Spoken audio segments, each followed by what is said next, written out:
Sea beach.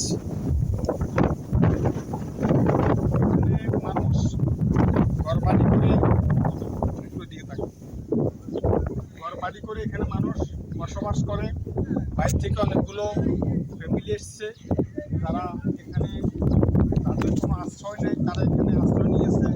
সামান্য কিছু টাকা খরচ করে বাঁধ নির্মাণ করে, পিঠা তৈরি করে মানুষ এখানে অতি কষ্টে অনাহারে দিন যাপন করতেছে।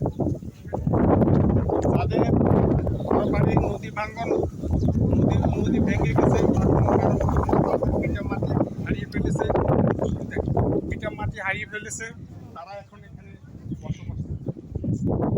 এর দক্ষিণ পাশে আছে নদী, আছে আছে বড় নদী, আছে চাউ বাগান, আছে সাগর, এসব কিছু দেখাইতেছে। আসো একটু দেখায়। এরপরে বিচের অংশে আছে মানুষ বোটে করে, নৌকা করে বিভিন্ন জায়গায় যায়। আর ঠিক তার পূর্ব পাশে আছে বেড়ার খামার এবং গরু মহিষের খামার। এছাড়াও আছে কিছু আশ্রয়হীনদের ঘরবাড়ি।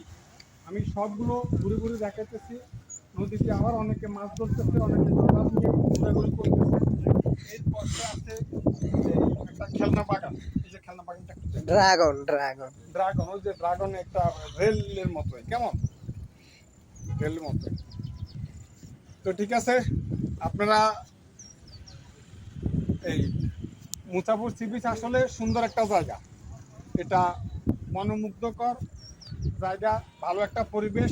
এখানকার আবহাওয়া, সাগর থেকে ছুটে আসার বাতাসগুলো আপনারা এখানে পাবেন, বিশুদ্ধ বাতাস পাবেন। এখানে কোনো ধুলা ময়লা নেই, কোনো ময়লা আবর্জনা নেই, সুন্দর পরিবেশ জায়গা, বসতে পারেন বা সব কিছু মোটামুটি নির্মল পরিবেশ।